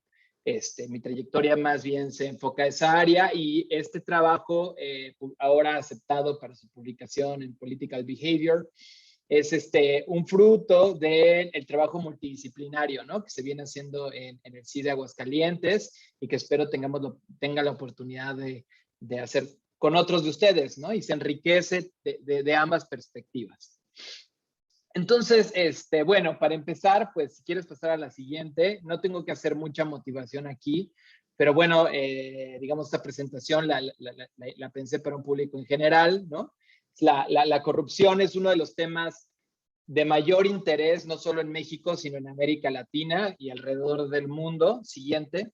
Es un tema que afecta a todos los ámbitos de gobierno, que va desde los ámbitos fiscales, regulación de mercados, sectores financieros, política pública, etcétera, etcétera. Afecta a todos hasta nuestra vida cotidiana, los intercambios sociales, etcétera, ¿no? Siguiente. Y se estima que genera alrededor del mundo una pérdida de entre 1.5 y 2 trillones de dólares a nivel mundial, en pérdidas tanto económicas, financieras, como del gobierno, etcétera, etcétera, ¿no? Entonces, uno de los problemas más importantes, siguiente, que hay en la sociedad, Y eso pues, ha despertado un gran interés alrededor del mundo. Ese es de otro trabajo que hice con mi alumna, ahora doctora Belinda Amador, en donde mostramos no solamente que es un problema importante en México, sino México es uno de los países, los datos muestran, con mayores niveles de corrupción. Aquí lo que mostramos es el número de experiencias de corrupción que los ciudadanos a través de toda América reportan, y como pueden ver, México es el lugar 4 en el 2017, después hicimos otra actualización, pero estos son los datos que tengo más a la mano, ¿no? Y siempre está ahí, ¿no? Arriba en experiencias de corrupción, y siguiente, y no, de manera no sorprendente, antes del advenimiento de la cuarta transformación, pues era del top 2 de los países, top 2, top 3 de los países en donde los ciudadanos percibían mayores niveles de corrupción en el mundo, ¿no? Perdón, en América. Ahora, obviamente, esto ha cambiado dramáticamente por cuestiones de también motivaciones políticas, etcétera, pero más o menos antes de que viniera todo este rush de la cuarta transformación, pues México era de los países en donde la gente percibía mayores niveles de corrupción, y no descartaría que en algún momento, cuando pasara esta luna de miel, regresáramos a niveles comparables, ¿no? Si no es que en algunos lugares ya nos estamos acercando. Entonces, siguiente, por favor. La corrupción en todo el mundo, sin embargo, se sigue viendo, a pesar de que es un fenómeno bien complejo, como un evento, ya sea en el que un funcionario, generalmente percibido como perverso, extorsiona a un ciudadano, o un ciudadano también generalmente percibido como maligno y poderoso, ¿no? Slim, grandes empresarios, etcétera, intentan pervertir a un oficial para generar una ventaja indebida, ¿no? Generalmente con favores o recursos monetarios, ¿no? Esta visión siguiente ha informado muchísimo todas las teorías acerca de las causas de la corrupción a nivel estructural, cultural, individual, lo que venían diciendo mis compañeros, y asume, ¿no? Que existe tanto, a la hora de que se gesta un acto de corrupción, existe una conciencia de los riesgos del acto, una estimación de la utilidad esperada o ganancia de acceder a un acuerdo corrupto, y una evaluación de los costos éticos o reputacionales de acceder al acto, ¿no? Y casi todas las teorías acerca de las causas de la corrupción están predicadas de una u otra manera en cómo los demográficos, digamos, las organizaciones, etcétera, afectan ese cálculo de la conveniencia o no conveniencia de llevar a cabo un acto de corrupción, etcétera, ¿no? Nosotros, siguiente, nosotros buscamos aquí un poco contraponernos a esta visión, un poco sacudir esta visión, teorizando que la corrupción es un acto comunicativo, complejo, en donde las evaluaciones cognitivas de la utilidad esperada de acceder a un acto de corrupción pueden o pueden no ocurrir, ¿no? Siguiente. De esta manera, digamos, los actos de todos los que hemos vivido en América Latina, o que vivimos en lugares de altos niveles de corrupción, sabemos que los actos de corrupción no siempre son, a ver, te ofrezco algo y lo aceptas, y cuánto me vas a dar, y cuánto te voy a dar, etcétera, ¿no? Sino muchas veces, ayúdame, oficial, ¿no? Oye, échame la manita, vamos a hacer esto. Esto no es una reinterpretación, una comunicación del acto, ¿no? Que procede más o menos donde tú te encuentras en un contexto, surge cierta percepción de lo que estamos haciendo, la transacción que estamos haciendo, que a veces puede ser una corrupción, y ya después de que se percibe o no se percibe el acto que vamos a llevar a cabo como un acto corrupto o no, viene una segunda evaluación, que esta segunda evaluación es que la mayoría de las teorías de la causa de la corrupción asumen y empiezan a teorizar, etcétera, ¿no? Y finalmente, después de que hay esta evaluación, se lleva a cabo una acción, ¿no? Entonces nosotros, siguiente, bueno, no, todavía no, perdón, bueno, no importa. Entonces, si quieres, regrésate una. Nosotros, tomando prestado de la teoría de los marcos conceptuales de comunicación política y psicología política, o frames, ¿no? Framing theory in communication, ¿no? Decimos que el encuadre de comunicación que las personas le dan al acto de corrupción son bien importantes, ¿no? Y pueden determinar cuándo se va o no a gestar un acto de corrupción, a veces incluso sin que se desembolse un solo peso, ¿sí? Existen estrategias de corrupción que ni siquiera involucran hacer una transacción económica o de favores, ¿no? Y eso es, creo que bien importante para poder entender cómo se gestan muchísimos de los actos de corrupción que suceden a nivel de ventanilla, etcétera, ¿no? Entonces, bueno, siguiente. Entonces, la pregunta que digamos, dicta nuestra investigación es ¿qué marcos comunicativos hacen que los funcionarios no perciban un acto como corrupto, ¿no? Y bueno, siguiente. Para investigar para responder esta pregunta, nosotros hicimos uno de los primeros estudios en el país, básicamente, en donde se lleva a cabo una muestra aleatoria de un municipio, de los funcionarios públicos de un municipio. Tomamos realmente las listas de todos los trabajadores del municipio y tiramos un número aleatorio en vez de que ¿cuál es el problema, no? Si tú vas a un municipio, probablemente te dejen entrevistar a la gente, pues que probablemente no te diga nada útil, ¿no? Entonces, aquí nosotros logramos tener el control sobre quiénes íbamos a entrevistar. Entonces hicimos un muestreo aleatorio, dividimos para tener representación de todos los actores dentro del municipio. Hicimos una estratificación de los funcionarios de nivel alto, medio, bajo. Y después fuimos a las unidades administrativas con asistentes de investigación y nosotros mismos y les repartimos tablets a los funcionarios públicos elegidos y nos fuimos a un lugar cerrado en donde la gente no los observaba y les dejamos contestar el cuestionario en tablets, ¿no? Recabamos un número importante de información, pero en este estudio estamos presentando, el primer estudio fue básicamente para hacer esto que les voy a presentar ahorita. Los hicimos a los funcionarios, les presentamos 8 casos, 4 concretos, 4 abstractos en diferentes áreas de la función pública y les presentamos diferentes actos explícitamente ilegales, ¿no? Eran muy, muy claramente, les decíamos, hacer esto es ilegal, ¿no? Y les preguntábamos hasta qué punto piensan que es justificado, corrupto, etcétera. Ahí voy para allá. Sí, adelante, Francisco, la siguiente.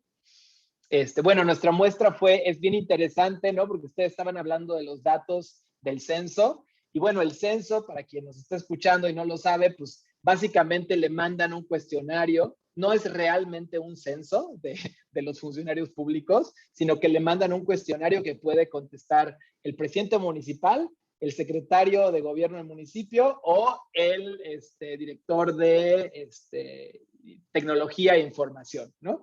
Y entonces él tiene que reportar cuántas mujeres, cuántos hombres, toda la información del municipio, ¿no? Entonces, información de segunda mano. Entonces, realmente no existe una muestra comparable a la nuestra con la quien compararnos, pero más o menos, digamos, tomando estos parámetros, de hecho sería muy interesante hacer una crítica del censo de gobiernos municipales, bueno, del censo de gobiernos municipales, porque como puedes ver, pues no corresponde, ¿no? O sea, está cerca, pero no corresponde exactamente, ¿no?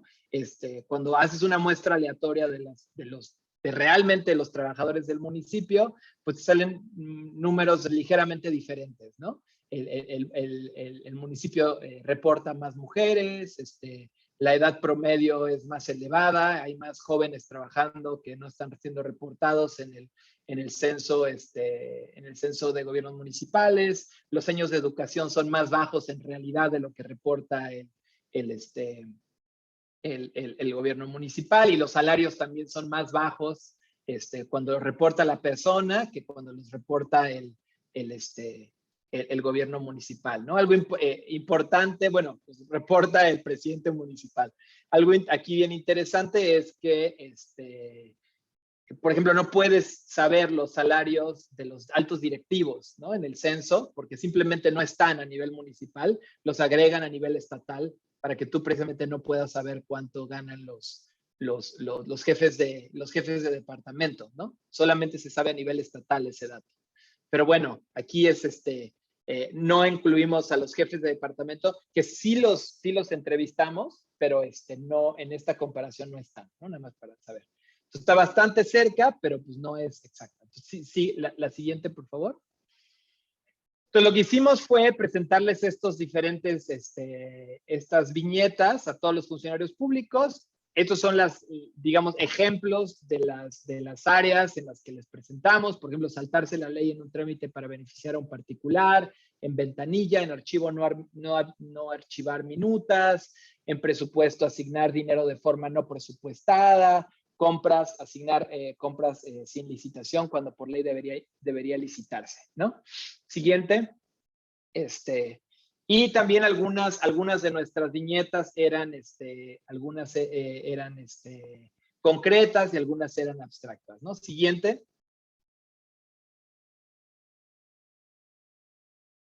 Y les preguntamos, después de ver cada una de las viñetas, ¿hasta qué punto crees que es un acto de corrupción? ¿Hasta qué punto se justifica el acto? ¿Y hasta qué punto tú llevarías a cabo este acto? ¿No? Siguiente. Entonces, la metodología que seguimos es básicamente una metodología experimental. Lo que hicimos fue mostrarles exactamente el mismo acto, solamente que algunos incluían una justificación, un encuadre de los actos, que ahorita les voy a mostrar cuáles son los diferentes encuadres que estudiamos, ¿no? Siguiente. Esto es más o menos el mismo metodología que usan en la vacuna, para poner a prueba las vacunas que están aplicando ahorita del COVID. Y básicamente, digamos, nada más este es un ejemplo. No son exactamente nuestros datos, pero básicamente lo que quiero decir es que en un experimento, en los dos grupos, en el de control, los que recibieron diferentes encuadres, los valores esperados de las variables de interés tienden a ser los mismos, y entonces podemos controlar por todos los factores intervenientes que podrían explicar que la gente tenga, o que los funcionarios públicos tengan diferentes percepciones de los actos de corrupción. Siguiente. Entonces, ponemos a prueba 4 diferentes tipos de marcos. El primero es lo que llamamos nosotros la justificación que puede usar la gente o los colegas, que tienen que ver con que nadie sale perjudicado, ¿no? Esto nos ayuda a todos y no le afecta a nadie. Segundo, la justificación que tiene que ver con, digamos, el efecto Robin Hood, ¿no? Mira, hacer esto va a ayudar a gente que no recibe recursos o será beneficiada, ¿no? Tercero, hicimos encuadramos el acto ilegal corrupto como con un encuadre de eficiencia. Mira, hacerlo hace que las cosas fluyan más fácil en la unidad, etcétera, ¿no? Y la justificación de rigidez, ¿no? Las leyes son percibidas como excesivamente, que son cuando decir, bueno, la ley es muy rígida, necesitamos hacer esto, échenos la mano, ¿no? Básicamente. Entonces, siguiente. Bueno, más o menos es lo mismo que les estaba diciendo aquí, ¿no? Los tratamientos y el control son iguales, el acto es el mismo, lo único que cambia es este breve parrafito que justifica el acto de corrupción. Si quieres, sáltate las próximas 3 o 4, nada más son todos mostrarles exactamente cómo eran los tratamientos. En todos lo único que cambia es la última frase, ¿no? Si quieres, síguete. No voy a hablar ahorita de los otros resultados, pero bueno, ahorita nada más voy a hablar de los resultados del encuadre, ¿no? Entonces, pues, dada la metodología, podemos comparar entre grupos. Y lo que encontramos, bueno, en general, dado que los actos son muy explícitamente ilegal, la mayoría de los funcionarios públicos los perciben como corruptos y perciben que no se justifican y dicen que no harían el favor, pero incluso dentro de estos, digamos, relativamente niveles bajos de oposición, lo que nos interesa más aquí no son los niveles absolutos, sino el movimiento de esos niveles, ¿no? Al encuadrar la corrupción de diferentes formas. Siguiente. Y entonces aquí podemos ver, en la siguiente, se puede ver cómo aquí tenemos, híjole, se me fue el eje de las Yes, pero aquí lo que pueden ver es la percepción de corrupción en el eje de las Yes, en el eje vertical. lo que se muestra es el nivel con el que la persona percibe el acto como corrupto, ¿no? ¿Qué tanto percibe que es corrupto? En el control, cuando no se da un encuadre, se ve cierta cantidad de corrupción, pero cuando haces el encuadre como redistribución, bajan los niveles de corrupción, baja la percepción de que el acto es corrupto, ¿no? Cuando justificas con respecto a la eficiencia burocrática o la rigidez, también bajan todos. Los encuadres empujan las percepciones de corrupción hacia abajo. Siguiente. Un efecto casi simétrico podemos observar aquí en el eje de las Ys, es la percepción de que el acto es justificado, ¿no? ¿Qué tanto se justifica el acto, ¿no? Y como pueden ver, observamos casi lo mismo, ¿no? La redistribución, pum, empuja la justificación del acto hacia arriba, a pesar de que es explícitamente ilegal. La eficiencia burocrática también lo empuja hacia arriba y la rigidez también lo empuja significativamente hacia arriba. Siguiente.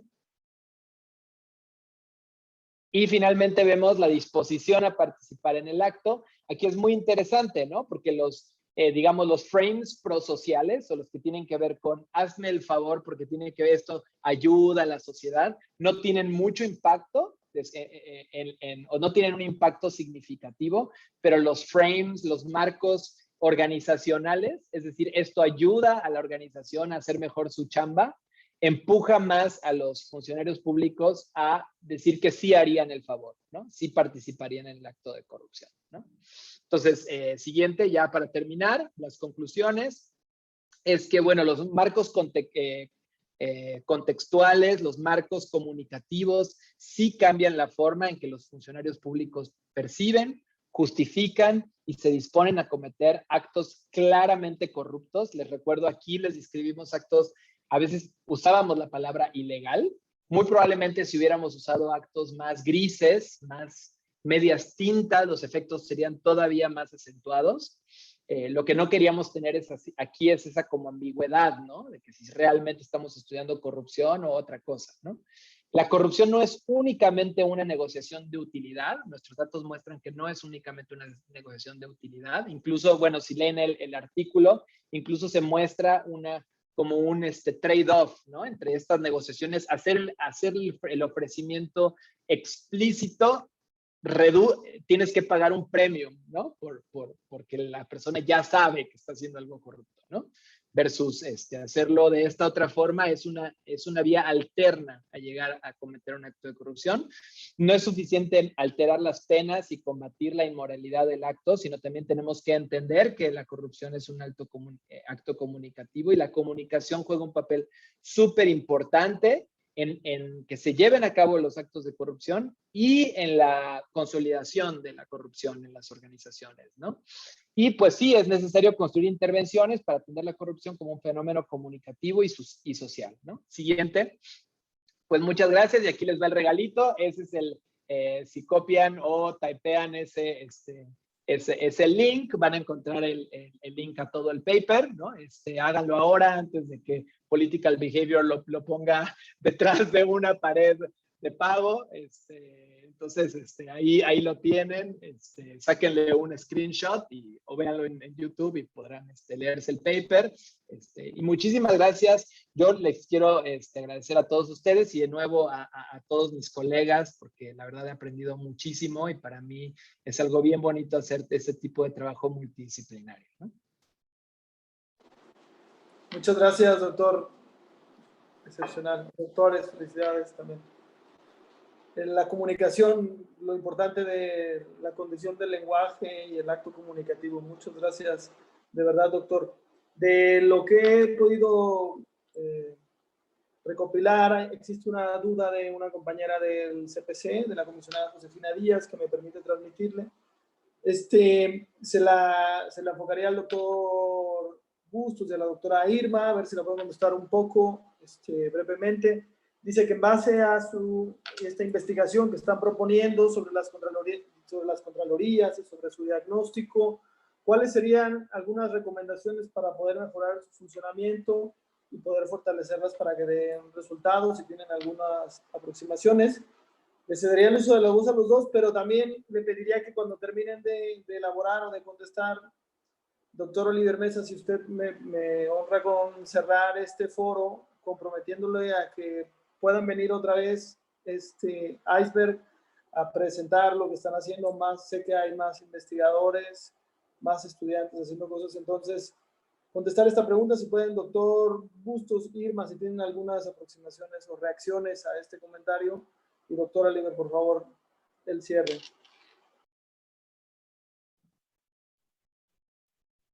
Irma, ¿no? Pues yo pensé que te ibas a animar, Oliver, a contestar. Ah, bueno, no, pues No te preocupes. yo voy de frente. Entonces, yo me esperaría un poco a ver los datos del próximo censo con la intención de ver si sí utilizaron los dientes, los órganos. Este primer censo está muy pegado a la aparición de la ley, y quizá comparar ya los datos de estos años que han transcurrido desde el censo anterior a ver cómo han funcionado. Digo, a primera instancia podemos suponer un montón de cosas, ¿no? Como ya lo platicaba cuando tuve la oportunidad de hablar. Yo pienso en el diseño organizacional. O sea, para mí los órganos internos no tienen que estar en primer lugar en las oficinas de las instituciones, ¿no? Podemos pensar que por cuestiones prácticas es lo mejor, pero también por cuestiones prácticas es más fácil que sean cooptados. Luego, dotarlos de capacidades. Tenemos que traducir qué es dotarlos de capacidades. No solo es que tengan más personal, no es solo que tengan los medios para recibir las quejas y las denuncias, es que también sepan utilizar esos elementos, que sepan llevar los procedimientos, que se atrevan a sancionar cuando haya que sancionar. Podemos poner ejemplos de cuántos servidores públicos y cuántas servidoras públicas han salido por ahí embarrados en temas de corrupción y que hasta la fecha no han sido sancionados, a pesar de que ya tenemos con un marco legal dispuesto para hacerlo muy claro, ¿no? Con las sanciones, con las multas, con todo. Entonces,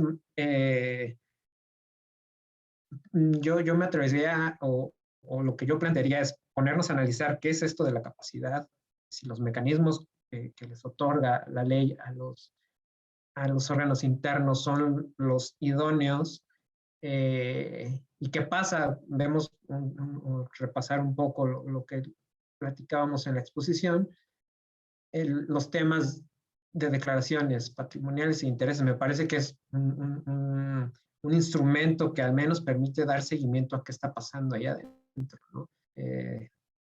Podemos explorar por ahí y saber qué es lo que está pasando en realidad. Creo que lo que planteamos y lo que nos permite los datos del INEGI es hacer preguntas para justo saber qué es lo que está pasando. Pero así, a primera instancia, yo podría platicar, o se me ocurre. Gracias, doctora. No sé si tenga alguna reacción al respecto. Irma, ¿no? Gracias. En realidad creo que no difiere mucho básicamente no difiere de lo que Oliver propone, porque justo también lo que planteamos en estas investigaciones es poder contar con un punto de partida que nos pueda entender en dónde estamos, qué falta, ¿no? Entonces sí, a partir de eso, poder proponer, ¿no?, una serie de intervenciones que puedan llevar a que los órganos internos de control de los municipios promuevan, ¿no?, de manera eficaz el control y de manera real el combate a la corrupción. De hecho, nuestras entradas en ese sentido son muy similares, ¿no? Hablamos justamente de capacidades y hablamos de falta de autonomía en este caso, ¿no? Entonces, creo que la respuesta puede ir por ahí, ¿no?, por la parte del fortalecimiento de las capacidades y dotar de plena autonomía o de real autonomía. Pero nuevamente, a partir de lo que podamos hacer, ¿no?, tendremos un panorama mucho más claro de por dónde deben de ir, ¿no?, las recomendaciones de política para los órganos internos. De acuerdo, muchas gracias, doctora. Gracias a todos los demás. Profesor Oliver, entonces, ¿comprometidos para regresar? Por favor, cierre este foro. No, súper comprometidos, Francisco, gracias por la invitación y igualmente a todo el CPC de Aguascalientes le agradezco mucho la confianza. El proyecto Iceberg, como les mencioné desde un principio, es un proyecto amplio, grande, con muchos investigadores que están trabajando el tema y esta es una muestra, es apenas un pedacito de muchas de las investigaciones que están llevando a cabo y nos daría mucho gusto tener oportunidad de seguir difundiendo los hallazgos. Lo que sí quiero comentarles es que estamos todavía en el proceso de investigación, estamos en la recolección de los datos, muchas de nuestras investigaciones ya han culminado, pero otras están apenas en la estructuración, en la pregunta, por ejemplo, en el caso de Edgar, pues está revisando datos, ¿no? Tratando de entender, caracterizar a las contralorías para después quizá identificar algún elemento que no sea fácilmente explicable y entonces meter el diente por ahí, ¿no? Meterse a explicar algunas de las cosas como ya lo hizo Irma hasta cierto punto con una investigación muy interesante que tiene que ver y asociado con lo de Edgar, pero que tiene que ver con, pues existe alguna explicación por la que tenemos, digamos, tantos procedimientos abiertos, tan pocos sancionados, ¿qué está ocurriendo aquí? Una hipótesis es la capacidad, otra hipótesis es la simulación.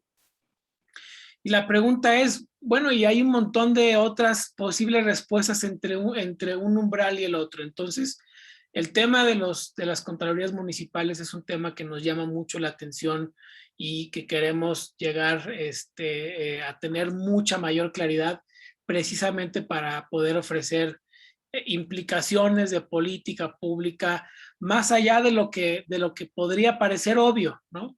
Implicaciones que sean, digamos, muy bien sustentadas con la evidencia y sobre todo muy específicas para el caso gubernamental de los municipios en México.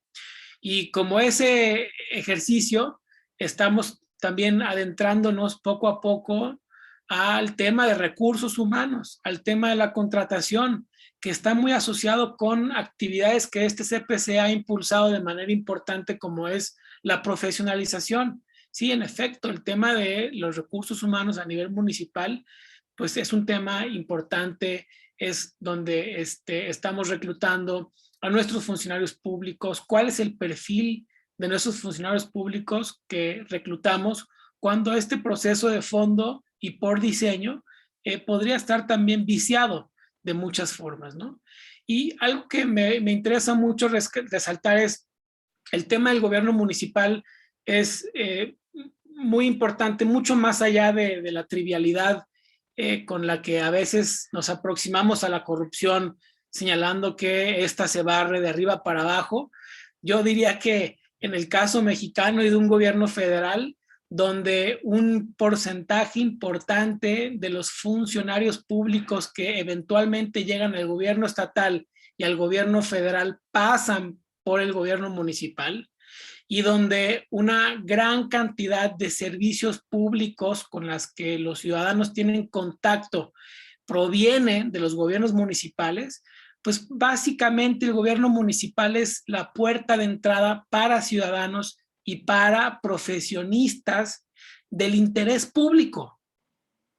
Y si la puerta de entrada falla, si la forma en la que socializamos con el interés público, con los asuntos del Estado de inicio está, digamos, truqueada, tanto los ciudadanos como nuestros funcionarios públicos y nuestros políticos de carrera, pues inician este proceso con el pie izquierdo.